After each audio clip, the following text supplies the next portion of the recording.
ഞാൻ ബീച്ച് ഹോസ്പിറ്റലിൽ ഒരു രോഗിനെ കാണാൻ പോവുകയാണ്.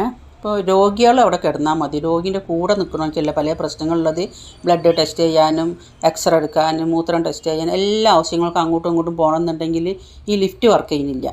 ലിഫ്റ്റ് വർക്ക് ചെയ്യേണ്ട എങ്ങനെ പോകും? കൂടെ നിൽക്കണമെങ്കിൽ എന്ത് ചെയ്യും? ഇപ്പം ഉദാഹരണമായിട്ട് ഞാനാണ് കിടക്കുന്നതെന്ന് വെച്ചാൽ എൻ്റെ അമ്മ എന്തെങ്കിലും ചെയ്യാൻ പറ്റുമോ നോക്കിയാട്ടെ? ഒരു വർക്കിങ്ങും ഇല്ല. ഇനി എത്രങ്ങാനും സ്റ്റെപ്പ് കയറാണ്ട്. ഇതൊക്കെ ഇപ്പോൾ എല്ലാവർക്കും കഴിയുമോ? അത് ജീവുള്ളവർക്കല്ലേ കഴിയുള്ളൂ. എല്ലാത്തിലും ഇപ്പോൾ എന്ത് ചെയ്യും? മുട്ടുവേദന ഉള്ളവരും മൂലവേദന ഉള്ളവരും കാലുവേദന ഉള്ളവരൊക്കെ ഉണ്ട്. ഇവരൊക്കെ എന്താക്കും സ്റ്റെപ്പ് ഇങ്ങനെ കയറാണ്. ഇവരെന്താ ഇതിനൊരു പരിഹാരം കാണാത്തത്? ഗവൺമെൻറ് ആശുപത്രിയാൻ പോലും എല്ലാത്തിനൊക്കെ വലിയ പൈസ ഈടാക്കാൻ എന്താ എടുക്കുക? ഹെൽമെറ്റ് വെച്ചില്ലെങ്കിൽ പ്രശ്നവും, മൂന്നാൾ ട്രിപ്പിൾ അടിച്ച് പോയിട്ടുണ്ടെങ്കിൽ പ്രശ്നവും, പിന്നെ നികുതി അടിച്ചില്ലെങ്കിൽ എല്ലാ കുന്തത്തിനും ഇവർക്ക് പ്രശ്നം തന്നെയാണ്. ഇങ്ങനെയുള്ള ആവശ്യങ്ങൾക്കൊന്നും ഒരു പരിഹാരം പോലും കാണില്ല. റൂമിൽ 23-ാം വാർഡ് പോയപ്പോൾ അവിടുത്തെ സ്ഥിതി എന്താണ്? നിങ്ങളെല്ലാവരും ഒന്ന് കമൻറ്റ് ചെയ്തണം കേട്ടോ. ഇതിലൊന്ന് പറയണേ. രോഗി ഇവിടെ ബാത്റൂം പോയതാണ്.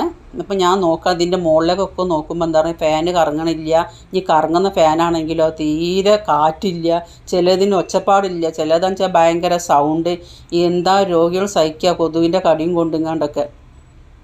ഇങ്ങനെ ആയാലും ഇപ്പോൾ എന്താ ചെയ്യുക? ഈ പാവങ്ങൾക്കല്ലേ ഇങ്ങനത്തെ ഗവൺമെൻറ് ആസ്പത്രിയിലൊക്കെ വരാൻ പറ്റുള്ളൂ. പൈസ ഉള്ളവർക്ക് പിന്നെ ഏതെങ്കിലും പല ആസ്പത്രി ഉണ്ടാവിക്കുക. ഇതിനൊരു പരിഹാരങ്ങൾ കണ്ടെത്തി പ്ലീസ്.